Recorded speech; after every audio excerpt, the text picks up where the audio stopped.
Michelle are podcast's most interesting and loving couple. Join them every week as this radio personality and this author come together to let you into their lives. It goes down in the DM. Hello. Hi, you got a funny clip for us here. I do. This is how we're starting off episode 31. Oh, yeah. 31 episodes in, by the way. I love it. I love it, too. I'm so excited. That means we're doing something. Something. That means we're still here.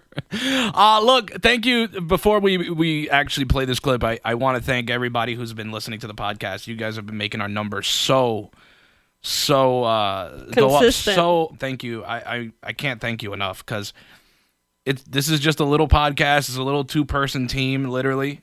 All right, let's do it. This is a funny clip here. Yeah, it is. If you're dating a woman in her 30s, that's like going to the grocery store and buying avocados. You better have a fucking plan. It's so true. You don't just go to the grocery store willy-nilly and decide, I'm gonna buy some avocados. No, you better have fucking guacamole shit in your cart. You better have a party coming up, because you know exactly how that's gonna end. Day one, you look at those brand new avocados, you're like, I got all the time in the world. You have 5 days. Like my dude, I tell him, I'm like, I don't give a shit. Like, you're gonna marry me. Like, I will propose to you. I don't give a fuck, okay? I'm not gonna just let you watch me rot while you plan a scavenger hunt. So that I can hunt for my ring, following a treasure map into the woods like a fucking truffle pig. Like, can I have my ring, please? Shout out Whitney Cummings, by the way. I know. She's hit and miss for me, but this is really, it tickled me to death.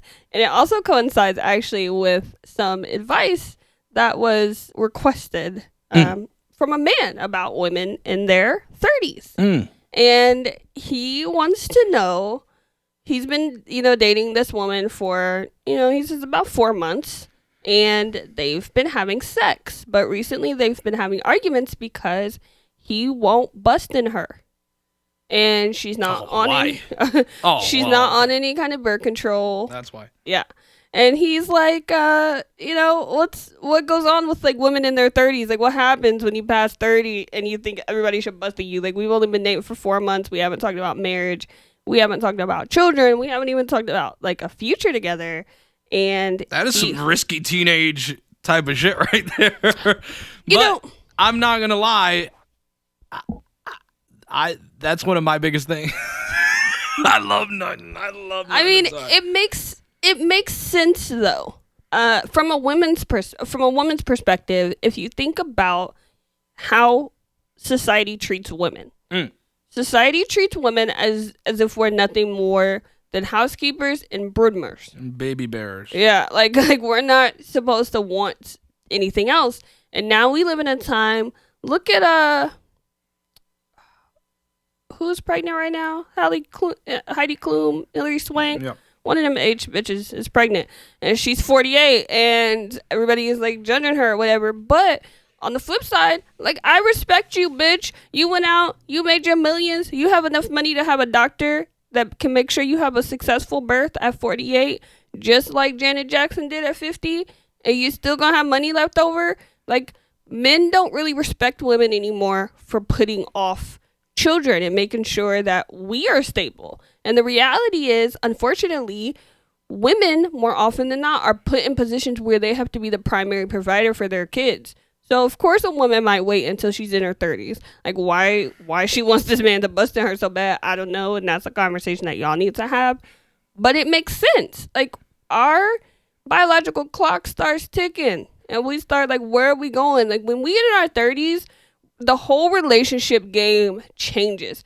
We're not dating you. We are interrogating you. Are you going to be a good father, provider, everything? Like, it's like once you hit 31 and you're still in the dating game. 4 more years before your eggs start to die, right? So here's my question for you then in this situation. Okay.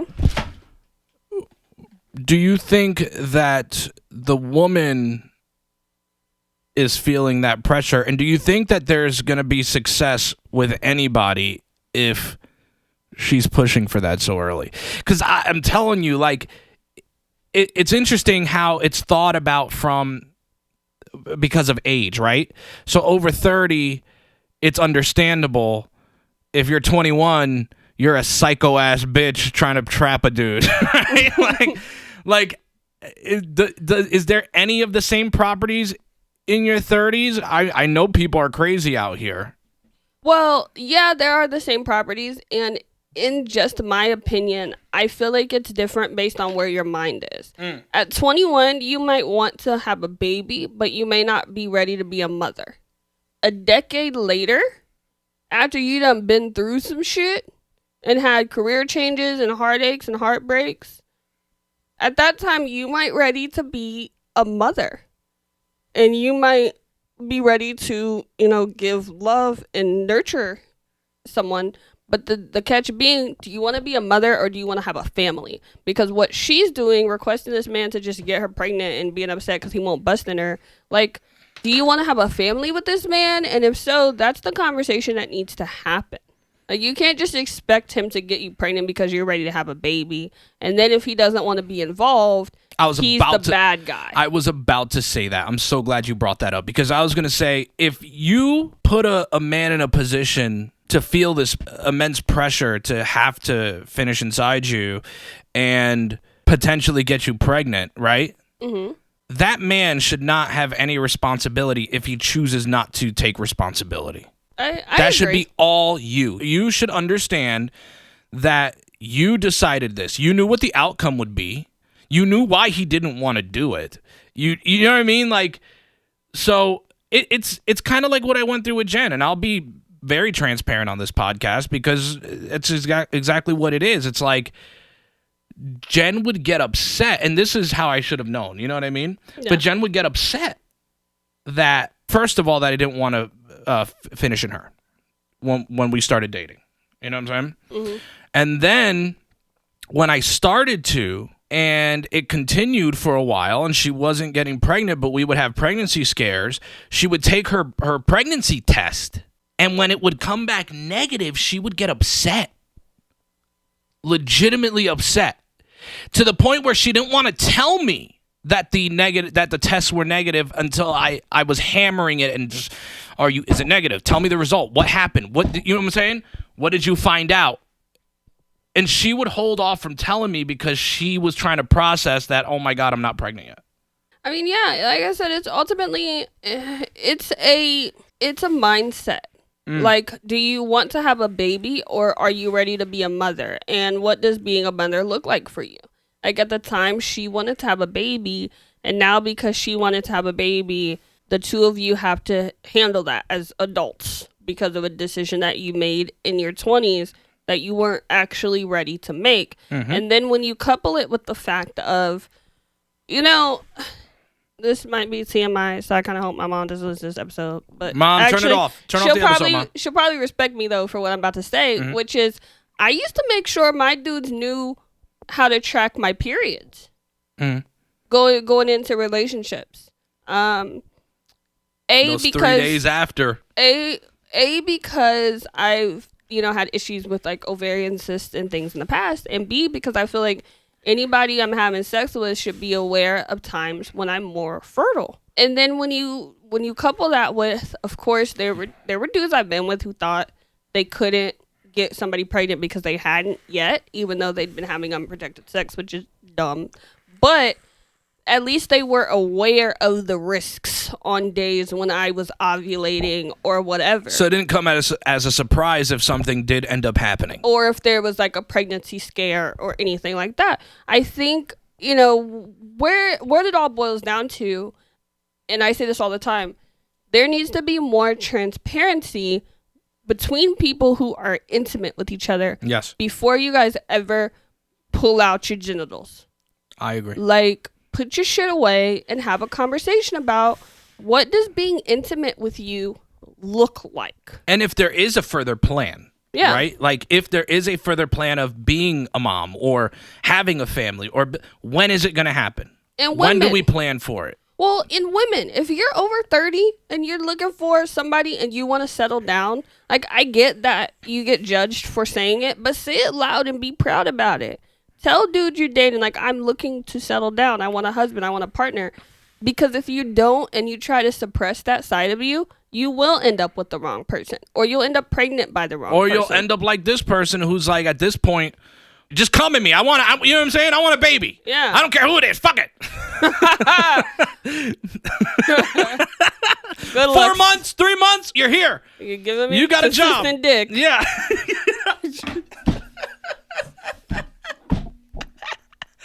Oh my goodness. Let us know what you think of this. Down in the DM pod for Twitter, Facebook, and TikTok, or find us in our email. Go ahead and send us an email. We'll always either respond or read your response on it on the podcast. Down in the DM pod at gmail.com. Alexa, find me a movie. Who is Alexa? Sorry, I meant Siri. Who is Alexa? Please find me a movie. Why don't you ask that bitch Alexa to find you a movie? Siri's spicy. Yes, She's spicy. Not that bitch, Alexa. Not that bitch. I gotta start making male assistants because this shit is getting bananas out here. I mean, nobody wants to listen to a man. Like, let's be honest. Men think women should do all the work. Why do you think all of these AI voices are female? It's smart. Uh-huh. Control my lights. Yeah, that means your light's gonna be out. So obviously, Siri's a little upset because this guy is used to saying another girl's name. Yeah, he's stepping out on her with Alexa. Stepping out, okay. Amazon got his money. I don't trust that bitch. Jeff Bezos was able to put a sexy Alexa in front of this man's face, and Siri was not having it. No. So then other victims of cheating. Mm-hmm. Yeah. Is that a good word, victims? Yeah, I think it's a victim. You're a victim if you got cheated on. If you got cheated on, you're a victim? I mean, we could always ask Regina George. Okay, Regina, what up? Shout out. By the way, October 3rd just happened. Yeah, it did. It was my favorite Monday ever. Like, all of the Mean Girls tweets, that was for my life. That was, like, my favorite. It was my favorite Monday ever. And, like, people went crazy with all of our, like, early 2000s it references. Was just crazy. Yeah, it was fantastic. Well, BuzzFeed never disappoints when it comes to these cheating stories. They put up an article, and I believe we went over that article and shared some stories, but they asked their community, instead of pulling answers from Reddit, to see how people found out that they were being cheated on, and some of these stories are wild. True. So let's get to some of them, okay? All right. This one blows my mind. I had known this girl for several years and dated a bit through college a couple of times. We had both graduated and had been long distance for a while, and I had a ring. He had a ring. Yeah. One night, I saw her tagged in some pictures on Instagram of her wedding. I dodged a bullet, but I really feel bad for the other guy who I don't believe ever knew about me.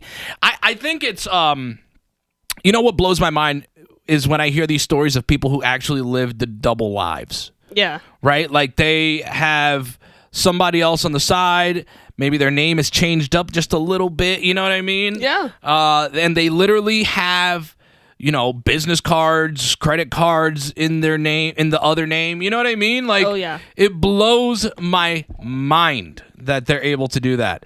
It wasn't much of a relationship, this person says, but we'd been friends for 10 years prior, which stings a little more.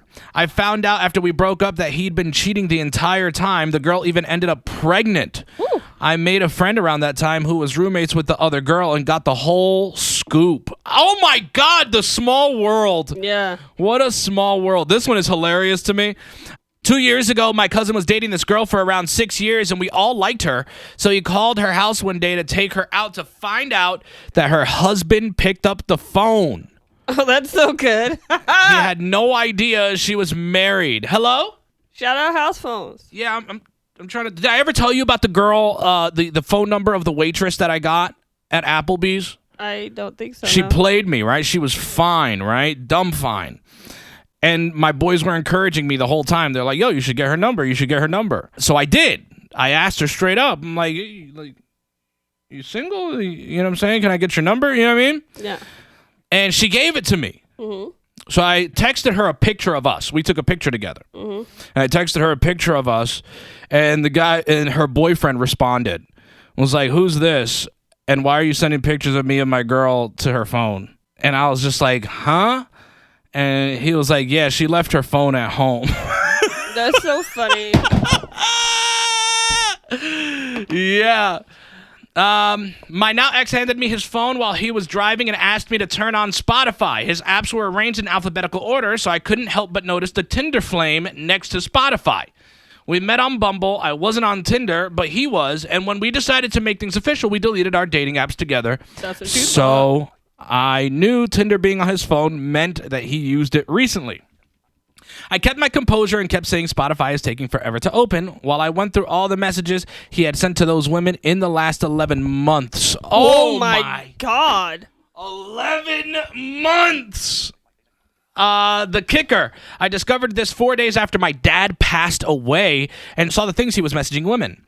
Like, hey, sexy, wanna be FWBs? It was literally the same message to every girl. He was messaging them on Christmas Eve day and during the week. My dad was in hospice. He was supposed to be my support, but was messaging girls hoping to hook up while I was sitting next to my dying father.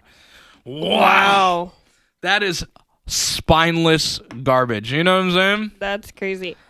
So my boyfriend asked for us to do therapy. I didn't really understand why. 4 months into it, I find out he cheated on me. I broke up with him immediately. Do you think that one's a stretch? No. Do you feel like if he took responsibility to own up to the fact that he cheated and he's wanting therapy to work through it because he knows that that's the outcome, right? Like, it's either we stay together or we seek therapy if you're truly, truly sorry. Is that not right? Well, honey, listen to what you read. She says 4 months into it, I found out why. If he would have approached her and said, yeah. Hey, I made this mistake. Remember I told you about the girl I met when I was doing one of my rooms on Clubhouse last year, and I gave her similar relationship advice. She had been with a guy, and he ended up cheating on her, and then he went to her, and he confessed, and then asked if they could do relationship therapy. And he explained, how he ended up cheating and what happened. And, in her particular situation, it was one of those one thing led to another situations, and they handled it. But the fact that he went to her and they were in therapy for 4 months before he even revealed it, yeah. 16 weeks. Even if you only go bi-weekly, that's 8 trips to the therapist. And you had plenty of time to let me know at that time why are we going to therapy? Like, why come to me and say, hey, we should go to therapy? The fuck for? And then she's dumb for even agreeing without finding out why are you going to therapy. Like, what's wrong in our relationship that you feel like... Let's go to therapy. I feel like we need to work. No, I mean, I agree with going to therapy. That's not the issue here. The issue is if we're going to go to therapy, we need to know before we step foot into that office, why are we going? Are we going to heal the relationship? And if so, what parts are broken?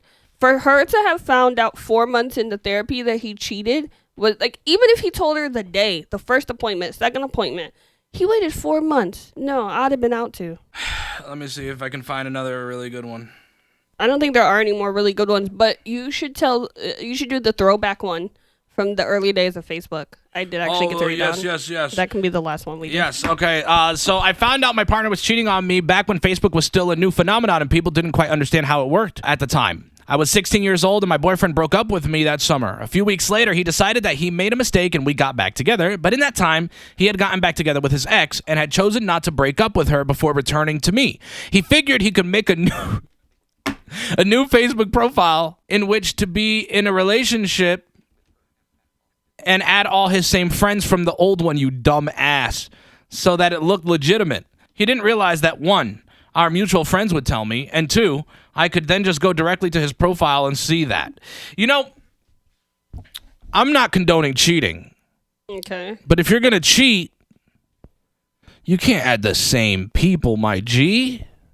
Everybody knows that you're in a relationship. Especially if you're in high school. Yes. Like, you think, like those are the only people you know, right, are the people you go to school anybody? with. Like, it's not like you're out networking and meeting new coworkers and you have people from different jobs that stayed on your Facebook and they don't know your fucking life. These are people who you see for 8 hours a day, 5 days a week for a full school year. 4 times, 4 years.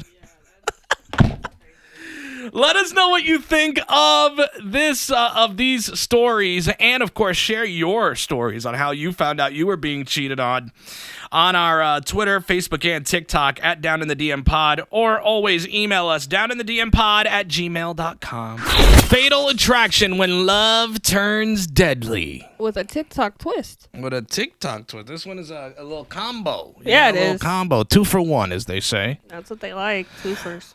2 it's October. Yeah. Halloween season, spooky season. Some of our stuff this month's going to be a little dark. Yeah. Yeah. It's going to get a little dark this month for October. Do you feel the darker the better? Yeah, oh, always. Okay, very good. Yeah. I need to become a little darker then. Hold on a minute. I mean, probably. How do I get melanin? Tan. That's what Caucasians say. What'd you say? I said you can tan. That's what Caucasians say. All right, well, off to the tanning bed I go. Let's listen to this TikTok for Fatal Attraction and see what the hell's going on in the world. All right. Intentions of killing her. He said it too many times. A mother says her daughter's killer threatened the teen for months before he eventually shot her. 17-year-old LaShonda Childs died early this morning after the shooting we brought you as breaking news yesterday afternoon. Good afternoon, I'm Cheryl McHenry. I'm James Brown. Dayton police arrested Trendle Goodwin last night. News Center 7's Mike Campbell is live in Dayton with what the victim's family told Shout out him Ohio. about a protection order the teen had against the suspect. Mike? Cheryl, LaShonda Child's mother says that her daughter was in a car with her teenage boyfriend after agreeing to meet Goodwin. They were against the far curb here and parked in front of that house that you're looking at now. They were hoping he would agree to leave her alone and go his own way. Instead, he's accused of making good on threats he'd allegedly made many times. Here it is. October. He killed her like he said he was. Nina Childs agreed to speak to me off camera, too distraught over her daughter's death to do more, but also determined to get the facts about her daughter out. He actually lured them over there to talk. Childs said her daughter hoped to be free of a man that terrorized her for the last year. She says LaShonda dated Trendle Goodwin a couple times in September of last year, but he told her he was just 20 years old. This is a date? Childs says her daughter told her Goodwin turned her life into a nightmare with controlling, abusive behavior. He made me walk from our house to his house with a gun pointed at my back. She said I was scared for my life as well as my family's life. This grieving mother says Goodwin stole several phones from LaShonda. He would call and text her nonstop, also constantly calling her mother, even calling LaShonda's brother. You know, she was like really in the process of leaving this time, but you know, it was basically a fatal attraction. Dayton police responded to the scene of the shooting here on Shoup Avenue. Childs' mother says her daughter was shot while sitting in a car. Police also went to Grandview Hospital after LaShonda's current boyfriend drove her there immediately after the shooting, but she could not be saved. Yeah, I've seen her in the hospital before, but nothing like that. Nothing at all like that. No. It's something that will be devastating for the rest of my life. LaShonda Childs would have been 18 in just 2 days this Friday. This goes back to a story we did just a couple weeks ago. Yeah. And the serious conversation surrounding people who are in these types of relationships, and when they do get the courage to leave, this is the end result. And it's sad every single time. Additionally, it's distressing to know that, you know, one of the testimonies given was from one of his previous exes. And she was able to get out. And it's unfortunate that when women and men speak of their abuse, they get treated like it's supposed to be their shame, when the reality is it should be their abuser's shame. Mm-hmm.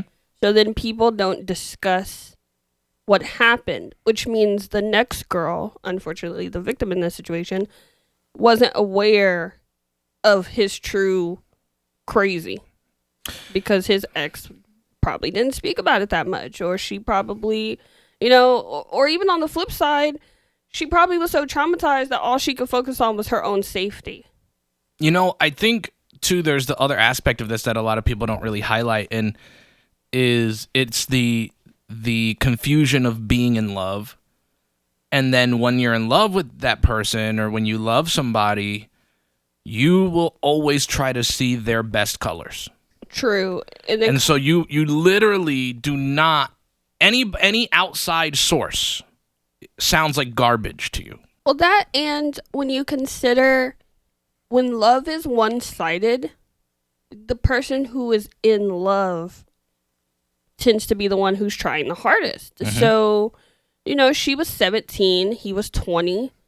He was out of school, probably was picking her up from school every day in his car. You know what I mean? Like, he probably appealed to her 17-year-old brain as like, oh, he's a catch. And she was able to disregard his negative qualities because his good qualities were enough for her. And then when you couple that with the fear that she probably had, because, her family says she tried to leave and she tried to do what she needed to do. So when you couple that with fear, unfortunately, you end up with these tragic situations. The one thing I will say to people, trust your gut, right? I'm sure way before, I don't know how long they were together. I don't know if they said that in the news report, but I'm sure before anything started getting serious, a red flag or two were there. I mean, this is true. Like it doesn't just ever go from, oh my God, baby, I love you, to I'm gonna fucking shoot you if you don't fucking stay with me. It doesn't go like that. It's oh my God, baby, I love you. Oh my God, he's throwing things across the house when he's angry. Right? He's throwing his phone. Oh my God, he broke a plate against the wall. You know what I mean? Like, it doesn't just go to that extreme, and then people just undermine those little things as if they're not red flags to really show who this person is. But, I think that women justify it, and even men too, by acknowledging that the initial anger isn't always directed at them. It's when your abuser starts directing their anger at you that you start seeing it as the red flag it is. I mean, take my ex, for example. We were really good. And when he would have bursts of anger, that anger wasn't directed at me. So I was able to calm him down and help him through it. It wasn't until that anger started being directed at me that our relationship turned toxic. And I think that that's one thing that should be considered in this situation. Like, just because he was angry doesn't mean that's automatically a red flag. I think it is, though. Well, it's how they turn that anger. Like, if they're able to get that angry about something, you don't think you're gonna, like, it's unrealistic to think that we're not gonna make our partners angry, right? We're gonna do something that pisses them off. If that's their angry, if they're showing you they're angry, how do you really think he's gonna calm down when he's angry with you? Oh, I'm not saying that at all. What I'm saying is it's different based on how the anger is directed. For example, sometimes when you get angry, you might bang your fist on the desk, Like, you don't throw things because we're both competent enough to not want to break shit we paid for. I like my stuff. You will, bang your fist on the desk, crush a can in your hand, like whatever. And that doesn't bother me. It's when you're angry at me, how do you act? Do you see the difference? Yeah. And so when we're in relationships, especially as women, we look at that. We look at, all right, he's angry, he's banging his fist on the desk, but it's not about me, so I'm going to help, I'm going to come to him when he calms down. But when he's angry at me, how does he act? There is a difference, and we as people have to be able to separate the two. Because I can't just be like, oh, you got angry and you smashed a can with your fist, so I should fear you. That's also unrealistic. You know what they should do? This sounds so... Because it could go so wrong, because people will always try to accuse people of doing things that they never did, but there should be like an abuser directory where women and men sign up to a website, and, you know what I'm saying, they create a profile around exes and talk about some of the things that they do, and then you go look them up. It's like the sex offender registry. The sex offender list. I agree with that. I think that it should be more with like domestic battery and domestic assault. That's what I'm saying, yeah. Yeah, like specifically if this like is an this offense person you got has it charged for. Right. Then I should be able to go and look up and see if you got that charged. case. And then I should also be able to see, how did they treat you? Like, did you go to anger management? Like, what was your sentence? Did you go to anger management? Did you pay a fine? Service? What did you do so I know how to deal with you in the future? Right. And then ladies can go sign up before they go out, and look, do a search. Women and men are already doing this before they go out on dates these days, because you can't trust anybody. Truth. So, like, why not create a directory of that? I don't know. I think it's something we should work on. I think that's a good idea, yeah. Oh my God. Let us know what you think of this fatal attraction down in the DM pod at gmail.com for our email. And, of course, down in the DM pod for Twitter, Facebook, and TikTok. Use that hashtag Fatal Attraction. It's time for TikTok Teardown. You know I love TikTok Teardown. I love TikTok Teardown, too. Especially since I see that you've been spending a lot of time on TikTok for the last couple of weeks. Yeah, What's going on? Shout out my friend Precious. That's her real name, by the way. Yeah, that's her legit name. She was a little bit stressed out, and I asked her, like, what can I do for you to help you through this time? And she was just like, send me TikToks so that I can watch TikToks and have things to laugh about. And so I've been going on these deep dives for TikToks to entertain her and, the girls. All right, let's see what's her name? Kayla Marie Sullivan has to say today. Oh, yeah.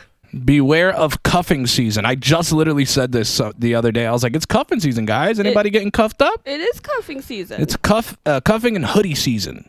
Breaking news, it's cuffing season. Studies suggest millions of people will soon enter relationships solely for the purpose of having someone to spend the holidays with. I can confirm it's a terrible epidemic that can destroy your chances of true love. Symptoms include texting your ex, dating beneath you, and ignoring red flags. To avoid falling victim, experts suggest getting a new hobby, buying a puppy, or designating a cuffing season detector. Mine is my mother. Why? Kayla, his profile pic is a mirror pic. Oh my gosh, you're right. That was a close one. Back to you. Oh, mama always coming through to help. Oh, I love that. Absolutely. I love this because it's so true. Like, I don't know what happens for people between, like, September 15th and March 31st, but they lose their shit. You know what it is? It's to have somebody to keep them warm. True. That's that's what it is. Like, I want companionship. I want to lay up during these cold months, from fall to through winter, so that I can have just some body warmth. I mean, and people aren't so stringent about what they want in the wintertime. Like, you can be a little extra fluffier in the winter and it's fine. Yep.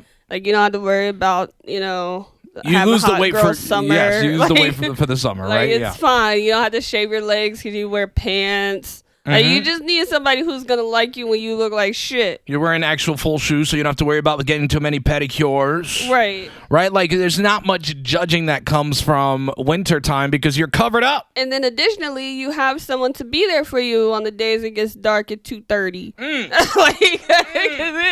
You think it's time to go to bed at 7 p.m. because it's been dark for 5 hours and shit. Like, I got in bed at 8 o'clock the other day, and I was like, I thought it was midnight. Like, what's happening? It definitely has. It's gotten really dark. Like, really what's bad. happening? 6 o'clock. 6 o'clock is like nighttime already. Seriously. 6 o'clock is like 10. But this is like a legit situation. You know, I recently talked to a good friend of mine the other night, and she was telling me about this new guy that she's talking to, right? And I was like, I'm happy for you, which I am, but like thinking about it at the light of day, I'm just like, man, it's that time of year when people are lonely and they will make bad relationship choices. And then we as their friends have to be like, I'm happy for you. It's I'm good. happy for Everything's you. all right. Yeah, you can bring him to Thanksgiving. Even though I would love to meet him. I want to know he's good for you, though. Yeah, like you can bring him to Thanksgiving and the Christmas party. Don't bring him on Christmas Day. That's just for the family. Yeah. Like, I feel like for all of you who are facing friends who fall into the cuffing season trap, start setting your restrictions right now. The funny one she said was the texting your ex. Oh, yeah. That's so goddamn true. That definitely because you never have to worry about adding another number. True. That's what it is. You know, it's not a body count anymore. That it's over. You've already been in there. And then they already know it's because you're lonely. Like, they're lonely too. They're looking to cuff up too. You know, the worst part about cuffing season, I think, though, that makes me so disgusted by the whole phenomena is that this is the time of year too that I personally feel like people cheat the most. Like, they'll text their ex knowing You think so? Oh, yeah, because they'll text their ex knowing that their ex has a whole new girl, but it doesn't matter because the old girl is lonely. And she has first dibs. Yeah, she's got first dibs because she's probably the baby mom or something. Or they were together for a long time, right? Yeah. And it's just like, I'm comfortable with you. Like, I know you the best. You know me the best. Yeah, I feel like this is the time of year when people are more likely to cheat. Because you're lonely, and so those morals loosen a lot. You're like it doesn't matter anymore if you're lonely, especially when everyone else around you is happy. Like, why does it matter to you if you're making somebody else miserable if you're miserable too? That's all I'm saying. I love it. Let us know if you subscribe to cuffing season. If this is something that you've ever done. Maybe you got into a relationship for the fall and winter times. You know what I'm saying? It's interesting how it coincides, and then nothing ever happens with spring. It's because of allergies. There's cuffing season, hoodie season, and then there's spring cleaning. You break up, get rid of the trash, and then summer flings. So I disagree. I feel like there is allergy season, which is spring, hot girl summer, cuffing season, and tomato season. Why tomato? Because, you know, it takes a particular type of weather for tomatoes to like be ripe and grow. Like nobody just wants a mushy ass tomato. And that falls somewhere between like August and like October 1st. Like, it doesn't, like, tomato season doesn't really last that long, but you got to throw it in there because it matters. Okay, it does. Yeah. All right. Let us know at Down in the DM Pod on Twitter, Facebook, and TikTok. Or, of course, in our email, downinthedmpod@gmail.com. This episode coming to a close, but before we do that, we haven't done these in a while. Unpopular opinions. This is how we've always closed out our show from the beginning, and I want to make sure that we highlight this. We have a lot of unpopular opinions. True. And I know you do too, so make sure you use the hashtag DITDM opinion to let us know some of yours. Ladies first. All right. My first one for this week is there should be a program for people who commit involuntary manslaughter, which is, of course, unintentional homicide. I don't think unintentional. Yes.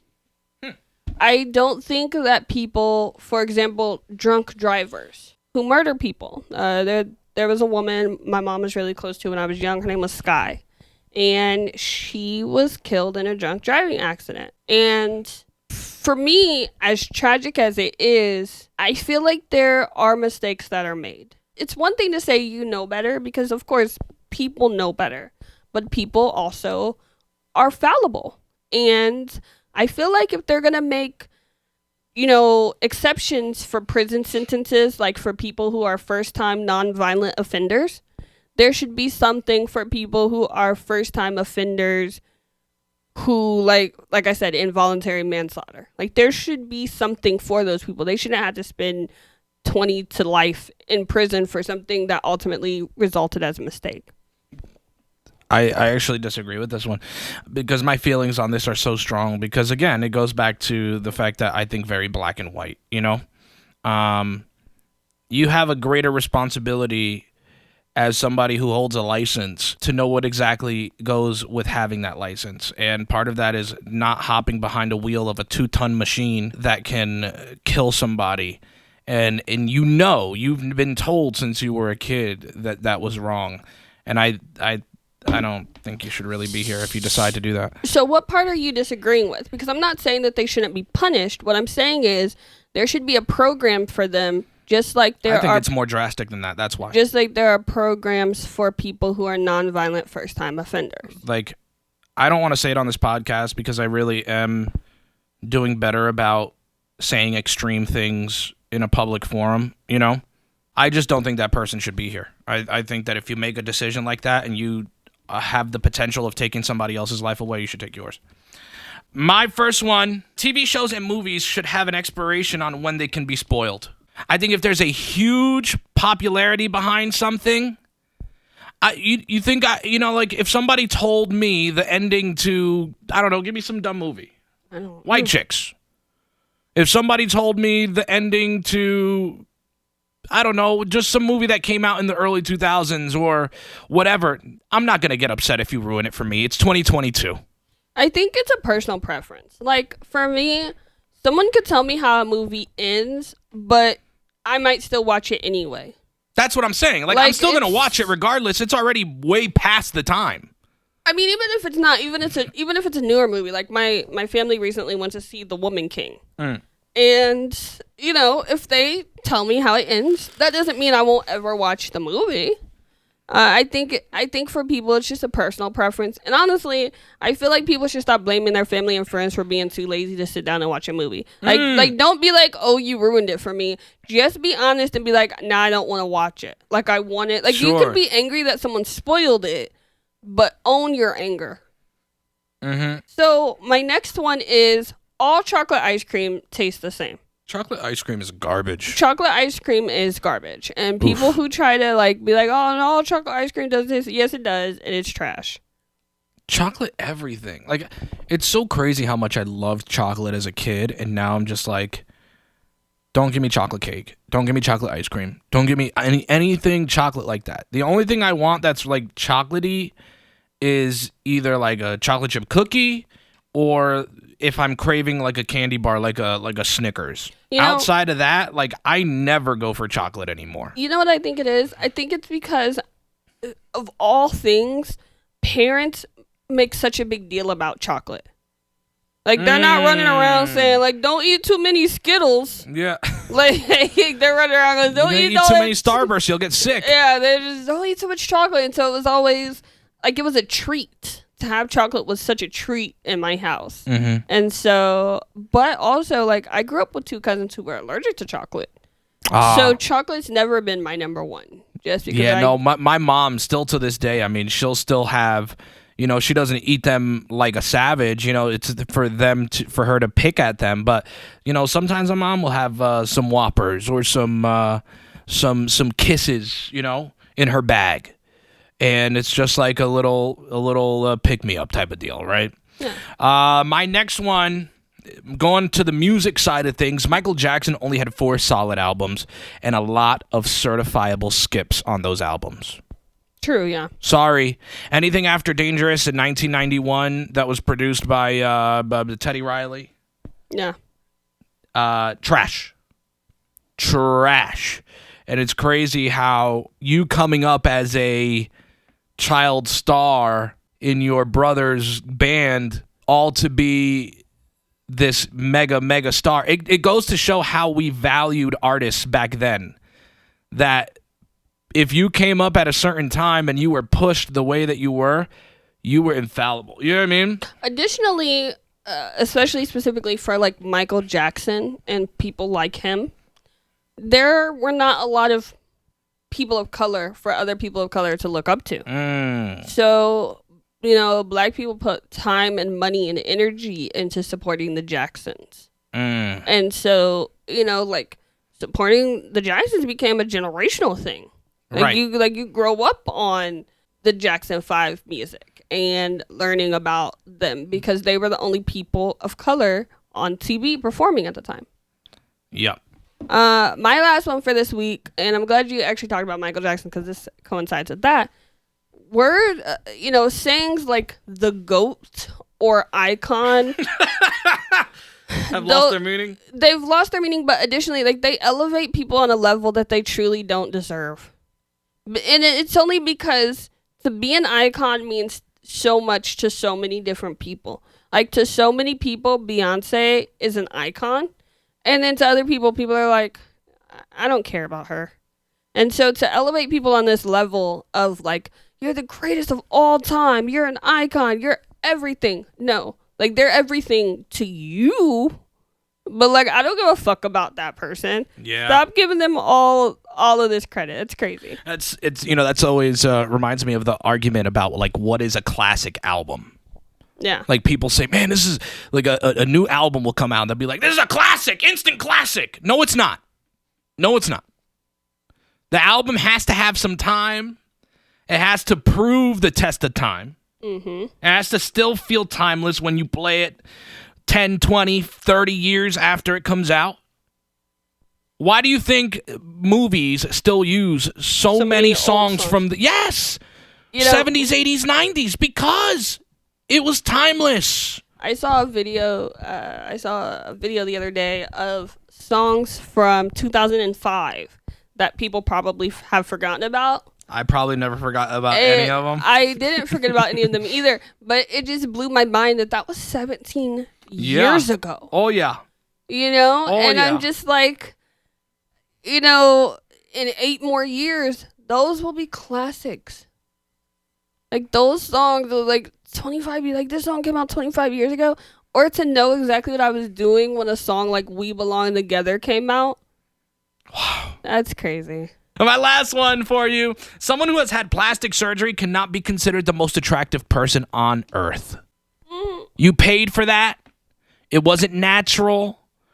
Give me a naturally beautiful person who's never had any work done. That's the most attractive person on earth. I mean, but it goes back to things like GOAT and icon, where it's all in, who's saying that this person is attractive. But even further than that, we live in a time where people don't promote natural beauty anymore. Like, people don't promote... Thanks to media, right? I mean Photoshop, magazine covers, just the overall how people are raised and what they're raised to believe. Like to believe what is the ideal beauty, Yeah. And so I waver on that because, yes, in how I think, it's absolutely 100% true. If you've had plastic surgery, you can't be the most beautiful person in the world. But on the other hand, there are plenty of people who prefer the Barbie types. I mean, you're right. And they have a problem too. True. That's all I'm going to say. Hey, look, let us know something. It's fantastic. She's made of plastic. Okay. Hiya,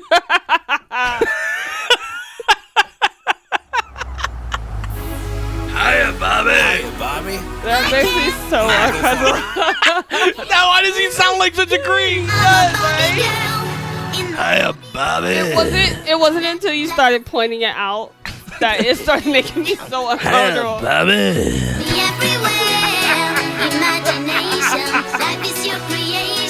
Come on, Barbie. Let's go party. All right, you're done. Like, you need to not. No, you're done. Oh, use the hashtag DITDM opinion to let us know your unpopular opinions on Twitter, Facebook, and TikTok at Down in the DM Pod.